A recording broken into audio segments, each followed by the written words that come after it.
আন্দুলপোতা বর্তমানে ফেসবুক ও ইউটিউবে ভাইরাল হওয়া পশ্চিমবঙ্গের একটি অন্যতম জনপ্রিয় স্থান, যেটি কিনা তার প্রাকৃতিক সৌন্দর্য এবং সুবিস্তৃত জলাশয়ের জন্য বিখ্যাত। গত 13ই ফেব্রুয়ারি আমি আন্দুলপোতা গিয়েছিলাম এবং আজ আমি এই ভিডিওর দ্বারা আন্দুলপোতা ঘোরার অভিজ্ঞতা তোমাদের কাছে শেয়ার করব এবং জায়গাটি আদৌ কি সারা বছর ঘুরতে আসার উপযোগী কিনা সেটি এই ভিডিওর দ্বারা তোমাদের কাছে তুলে ধরব। তো ভিডিওটি সম্পূর্ণ দেখার অনুরোধ রইল।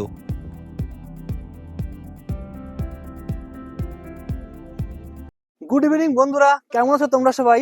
আমি অঞ্জন চলে এসেছি আজ একটি নতুন ভিডিও নিয়ে। তো এখন আমি দাঁড়িয়ে আছি আন্দুলপোতায়। তোমরা তো অনেক ইউটিউব চ্যানেলে আন্দুলপোতা সম্পর্কে অনেক শুনেছো এবং দেখেছো বিভিন্ন রকমের ভিডিও। তো আমি কিন্তু সেই ভিডিওগুলো দেখে ভাবলাম আজকে একবার আন্দুলপোতায় ঘুরে আসি, তাই আজ এখানে আসা। বাট আন্দুলপোতা আসার পরে আমি যা এর আগে যে কোনো বিভিন্ন রকম চ্যানেলে যে ভিডিওগুলো যা দেখেছি আর এখানকার যে সাইট সিনটা দেখছি, এতে কিন্তু আমি পুরোপুরি নিরাশ। প্রথমেই আন্দুলপোতাতে এন্ট্রি করেই যা দেখলাম সেটি দেখার জন্যে আমি মোটেই প্রস্তুত ছিলাম না। বেশিরভাগ জলাশয়গুলি শুকিয়ে কাঠ হয়ে গেছে, আর আমার ভিডিওতে দেখা আন্দুলপোতা এবং এখনকার দেখা আন্দুলপোতার মধ্যে কোনো মিলই খুঁজে পেলাম না। মনটা একটু খারাপ হয়ে গেল, স্বাভাবিক হওয়ারই কথা। এত দূর থেকে এত আশা নিয়ে এসেছিলাম যে এখানকার ন্যাচারাল বিউটি চাক্ষুষ করবার জন্যে। তো চলুন, এসেই যখন পড়েছি এখানকার একটু বিবরণ দেওয়া যাক। আন্দুলপোতা পশ্চিমবঙ্গ রাজ্যের উত্তর 24 পরগনা জেলায় অবস্থিত। আন্দুলপোতা আসতে গেলে সড়ক এবং রেলপথ দুভাবেই আসতে পারেন। এই জায়গার নিকটবর্তী রেল স্টেশন হলো চাঁপাপুকুর। রেলপথে আসতে চাইলে শিয়ালদা কিংবা বারাসাত স্টেশন থেকে হাসনাবাদগামী লোকাল ট্রেন ধরে নেমে পড়ুন চাঁপাপুকুর স্টেশনে এবং সেখান থেকে টোটো কিংবা অটোতে করে চলে আসতে পারেন এই আন্দুলপোতাতে। আপনারা এখন ভিডিওটিতে দেখতেই পাচ্ছেন যে আন্দুলপোতার জলাশয়গুলি শীতের মরশুমে পুরোপুরি শুকিয়ে গেছে। শুধুমাত্র 2 থেকে 3টি জলাশয় বাদ দিলে বাকি সব জলাশয়গুলিতে বা ভেড়িগুলিতে জল নেই বললেই চলে।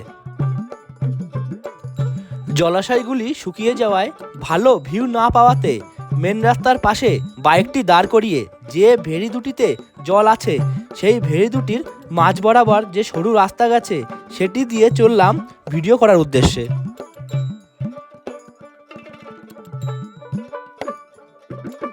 আন্দুলপোতাতে এই ভেরি সংলগ্ন এরিয়াতে এসে এটাই মনে হচ্ছে, তো আপনারা যদি ভেবে থাকেন যে আপনারা শীতকালে কিংবা আদার্স টাইম অক্টোবর নভেম্বরের দিকে আসবেন, তো আমার একান্ত অনুরোধ আপনাদের কাছে, আপনারা এই সময় ভুলেও আসবেন না। কারণ যারা কাছ থেকে আসেন তাদের তো ঠিক আছে, বাট আদার্স যারা অনেক দূর থেকে এখানে বিভিন্ন রকম ইউটিউব চ্যানেলের বিভিন্ন রকম ভিডিও দেখে এখানকার প্রাকৃতিক দৃশ্য থেকে ঘুরতে আসেন, ভাববেন না তো এখানে মানে সাইট সিনটা মারাত্মক। তো এমন কিছুই না। যদি বর্ষাকালে আসতে পারেন সেক্ষেত্রে একটা ভিউ আপনারা পেতে পারেন, বাট যদি এই নভেম্বর মাস থেকে বিশেষ করে বর্ষা না আসা অবধি যে কোনো সময় যদি আসেন, এখানে কিন্তু কিছুই দেখতে পারবেন না। কারণ অনেক কিছু ভেবে এসেছিলাম বিভিন্ন রকম ভিডিও করব, এখানে যে নৌকা রাইডটা করে সবাই, তো সেটা করব। তো এখানে বোটিংও হয়, সেগুলো আর এখানে হচ্ছে না কারণ যেহেতু জল নেই ভেড়িগুলিতে।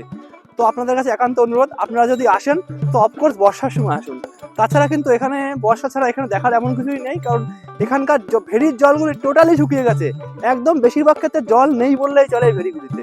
তো দেখে প্রচণ্ড আপসেট হয়ে গেছি আমিও। ইনফ্যাক্ট আপনারা আসলে এই সময় আপসেট হয়ে যাবেন।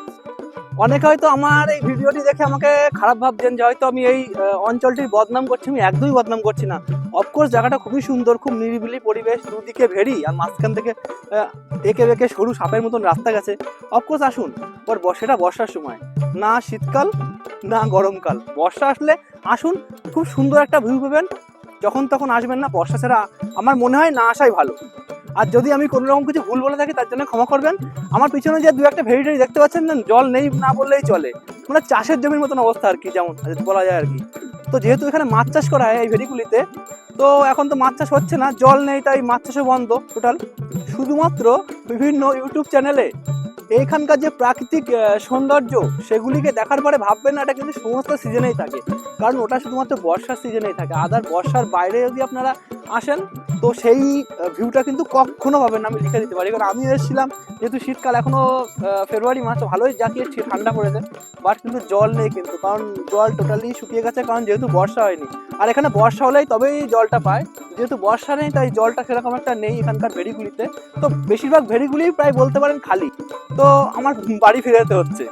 তো আপনারা যখন আসবেন একটু সিজন ওয়াইজ আসুন, বিশেষ করে বর্ষার টাইমে, কারণ যারা অনেক দূর থেকে অনেক আশা নিয়ে এখানে ভিডিও করতে আসবেন, কিংবা এখানকার সাইট সিন পরিবারের সাথে এখানকার সাইট সিন উপভোগ করার জন্য আসবেন, তো আসলে কিন্তু আপনারা নিরাশই হবেন এই সময় আসলে। বিশেষ করে আমি যেহেতু এখন ফেব্রুয়ারি মাস চলছে, কারণ ফেব্রুয়ারি মাসে এসেছি, তো আমি কিন্তু তেমন কিছু দেখতে পেলাম না এই জায়গাটিতে।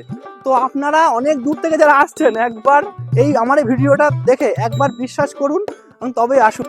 আর হ্যাঁ, আমি এই যে পিছনে হাঁটছি, তো আপনারা হয়তো ভাববেন যে আমি এই ভিডিওগুলোতে বলছি যে এখানে তো ভেড়িতে জল নেই, কিংবা কিছুই নেই বলতে পারেন এখানে, তো আমি মানে কোথায় এই পিছনে জল দেখা যাচ্ছে, তো কোথা থেকে?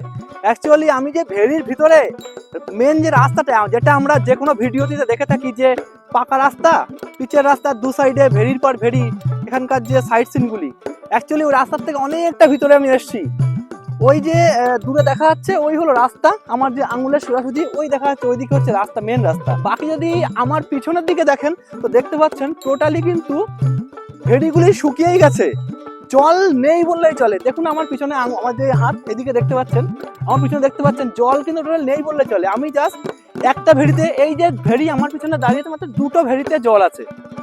আমার পিছনে দেখতে পাচ্ছেন এই একটা ভেড়ি আর এই একটা ভেড়ি, এই দুটো ভেড়িতে একটু যে জল আছে, বাকি একটা ভেড়িতেও জল নেই কিন্তু, টোটালি কিন্তু শুকনো। আর এখন সেজন্য ভেড়িতে জল নেই বলে মাছ চাষ হচ্ছে না। যখন বর্ষা হবে, জল হবে, তখন আবার এই মাছের ভেড়িগুলিকে জলে পরিপূর্ণ হবে, এবং আর তখন এই সবার সৌন্দর্যে ভরে উঠবে আমাদের এই আন্দুল পোতা। তো এখন আমার বাড়ি ফিরতে হবে, কারণ দেখার তো কিছু নেই, সন্ধে হয়ে গেছে, আর বাড়িটাও বেশ অনেকটাই দূর, অনেকটা দূর রাস্তা, বাইক রাইড করে আমাকে যেতে হবে।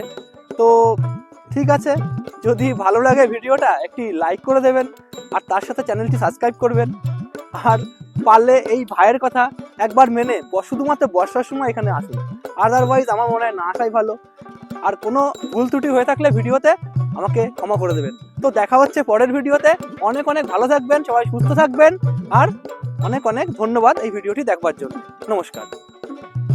কিছু আনন্দ আর কিছু মন খারাপ নিয়ে আবার ফিরে চললাম আন্দুল পোথা থেকে বাড়ির উদ্দেশ্যে।